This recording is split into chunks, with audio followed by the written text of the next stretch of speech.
Shabbat Shalom. We have just finished reading Parshat Vayera, which includes the tale of Sodom and Gomorrah. In the story of Sodom and Gomorrah, God has decided that these cities are just so terrible that God must wipe them off the face of this earth. The reason being that the people living here were doing bad things on a daily basis. These were cities full of chaos and violence. Abraham, the first Jew, eventually made a deal with God that if God can find 10 good people in the city, it will remain unharmed. Unfortunately, this did not happen, and only one family was found. Abraham's nephew Lot and his wife were two good people and welcomed two visiting angels into their home and prepared them a meal. However, an angry mob gathered outside their door, threatening violence against the angels and Lot, who was protecting them. As the visiting angels were leaving, they told Lot and his family to escape and not turn back. This instruction was very clear. Lot's wife did not follow that simple direction and chose to look back on the burning city. Thereupon, she was turned into a pillar of salt. Lot's wife is not even called by a name in the Torah, even though she is such a significant character in the story. But later rabbis decided that her name would be Edit, from the Hebrew word aid, which means witness. You're probably wondering, why salt? And I couldn't tell you, but I have read several midrashim, interpretations of the Torah, none of which I particularly agree with, but one I did like was by Rabbi David Kimchi from the 12th century, suggests that what turned her into salt was the air itself, less a reflection of Edith's ethics, but rather looking back meant she couldn't escape. She was caught in this wave of salt and sulfur. The rest of the city was destroyed, and Edith's husband and two of her daughters remain. But my question is, why did she choose to look back if the instruction was so simple? Was it her idea of ethics or her lack of obedience? Either way, was being turned into a pillar of salt really an appropriate punishment? I don't think so. Despite the reason, the fact that Edith did look back on her burning city tells me she felt empathy, sadness, maybe even regret. Wouldn't this make her a better person rather than worse? She was able to feel pain for even such horrible people, and then she was punished for it. There are a lot of reasons why we can assume she would have been punished, even considering her empathy. Perhaps she was just not tough enough to put her sadness aside, and that was the end of her. Rabbi Sandy Sasso suggests, Edith in her compassion bears witness and is paralyzed. Maybe she felt such empathy or sadness for the people left behind that she couldn't go through with running away. Perhaps she was not hospitable enough to welcome the angels when Lot was. It does stand out to me that the initial examples of being hospitable in the Torah were Abraham and Lot, men and not women. Women were usually the gender assigned with welcoming and caretaking. Was this a punishment for Edith not doing so? And what made her turn around when she could have so easily escaped the situation? Midrash Agadah, a collection of stories about our Torah, suggests that Lot and Edith had more than two daughters. But their other daughters didn't believe that the danger was real, so they stayed behind. So did she turn around out of empathy for her possible remaining daughters?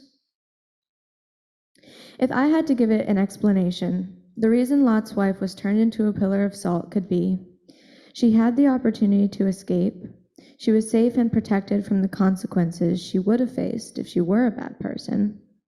She was told not to look back, and yet she did anyway. She had the opportunity that very few people had, and yet still chose to break the rules, and for whatever reason, look back upon her burning city. Maybe people thought this could be described as an abuse at her chance of freedom, or maybe even entitlement. I read a contemporary midrash by Rabbi Betsy Torah about voyeurism, the need to watch. It's the feeling you have when you're watching a scary movie, and even though it's not something you really want to see, you also can't quite look away. or how traffic jams happen when there's a car accident, because everyone has that weird but human need to see exactly what happened. This feeling wasn't any different for Adit. It wasn't that she wanted to look, but rather that same feeling we could recognize that she had to look and she had to witness that destruction. I mean, if I were in a situation this ethically challenging, I know I would look back on my home if it were my last chance. It's her home. Wouldn't it be unethical to not look back on a place that you have lived and are fond of? Reasons aside, I believe it doesn't matter what exactly her motivation was, but the actual action of turning around and breaking the only instruction she was given is what put her into a pillar of salt, whether that was fair or not. This story, without any interpretation of your own to fill in the gaps, is pretty ridiculous. Even after studying it in depth for months, I'm still not sure I understand what's going on. But maybe that's part of the reason that this story is placed in the Torah. A lot of Torah stories you can sit through with a blank stare and understand easily, but this one requires some thought, and maybe that's part of its purpose. It catches your attention and demands you to think about it, unlike plenty of other bland stories. If so, that would be the thing that makes the most sense to me about the story, the fact that it is confusing. Adit felt the need to see what was going on, and I'm sure we all would. It's only natural as a human being to have that feeling of voyeurism, the need to watch even if it's painful. Why would it be so different for Adit? That is definitely what inspired a lot of my thoughts. That's definitely what inspired a lot of my thoughts, and I think it is a really interesting subject that probably almost all of us can connect to our personal lives. But there is a difference between awareness and acknowledgement.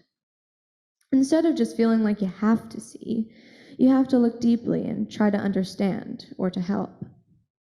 As a New Yorker, I can think of countless times when I've walked past someone begging on the street who's in need of help, but I don't have a dollar or any concrete way to help. The feeling I feel is a conflict between should I look or should I not look at their pain? Do I acknowledge their pain by purposefully seeing them, or do I maybe protect them from my gaze by letting my eyes slide by? Adit probably had the same feeling. Do I look at my city as it suffers, or do I look away out of respect? Maybe what this story wants us to understand is what Rabbi Torah says. As Jews, we teach the contrary lesson. We must know the heart of the stranger. Looking into the eyes of another, panim el panim, face to face, is the first step to true knowing. If we turn from the beggar on the street, if we avert our eyes from the person with a disability or a disfigurement, if we fail to look at the wounded person lying in the hospital bed, then how can we ever truly hope to make a difference to those who are suffering in our midst? This way, we can make this human inclination a meaningful choice instead of purely a selfish need. It's cool how the same idea is possibly being portrayed in such an ancient text when it is something that we do all relate to now. This is the opposite of what the story tells us to do, that we should learn to look instead of look away. I think we should look. Sure, she was punished, but personally, I think she did the right thing. We can do as she did and make our inclination into an opportunity to keep ourselves aware and educated. Perhaps that's what it meant all along. The fact that we still learn a lesson from this 1,000-year-old story is what's important. It's not surprising that it isn't the exact same lesson that was intended for you to learn those thousands of years ago. I hope that taking this into the future, I can keep myself aware of problems in the world that I need to acknowledge instead of just not looking back.